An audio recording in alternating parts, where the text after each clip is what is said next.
India's richest man Mukesh Ambani ಅವ್ರನ್ನ ಇವರಷ್ಟು type ಮಾಡೋ ವ್ಯಕ್ತಿ ಇನ್ನೊಬ್ರು ಯಾರು ಇಲ್ಲ ಅನ್ಸುತ್ತೆ. Kishore Biyani Big Bazaar's king. ಒಂದು ಟೈಮಲ್ಲಿ ಮುಖೇಶ್ ಅಂಬಾನಿ ಅವ್ರಿಗೆ ಬಿಗ್ಗೆಸ್ಟ್ ಕಾಂಪಿಟೇಟರ್ ಅಂತ ಕರೆಸ್ಕೊಂತಾ ಇರ್ತಾರೆ.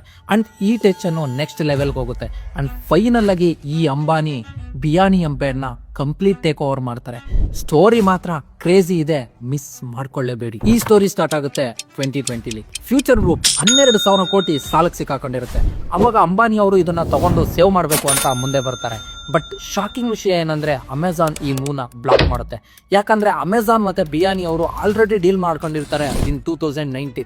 ಅದ್ರ ಪ್ರಕಾರ ಬಿಯಾನಿ ಅವರು ಬಿಗ್ ಬಜಾರ್ನ ಅಮೆಜಾನಿಗೆ ಮಾತ್ರ ಮಾರಬೇಕಾಗಿರುತ್ತೆ. ಅವಾಗ ಒಂದು ಲೀಗಲ್ ಬ್ಯಾಟಲ್ ಸ್ಟಾರ್ಟ್ ಆಗುತ್ತೆ ಬಿಟ್ವೀನ್ ರಿಲಯನ್ಸ್ ಅಂಡ್ ಅಮೆಜಾನ್. ತುಂಬಾ ದಿನ ಕಳೆದ್ರು ಇದಕ್ಕೆ ರಿಸಲ್ಟೇ ಬರಲ್ಲ.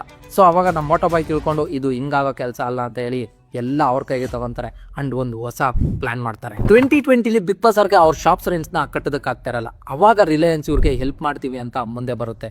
ಈ ಬಿಗ್ ಬಜಾರ್ ಶಾಪ್ಸ್ ರೆಂಟ್ಸ್ನ ರಿಲಯನ್ಸ್ ಕಟ್ತಾ ಇರುತ್ತೆ ಅಂಡ್ ಅದನ್ನ ಬಿಗ್ ಬಜಾರ್ಗೆ ಸಬ್ ರೆಂಟಿಂಗ್ ಮಾಡ್ತಾ ಇರುತ್ತೆ.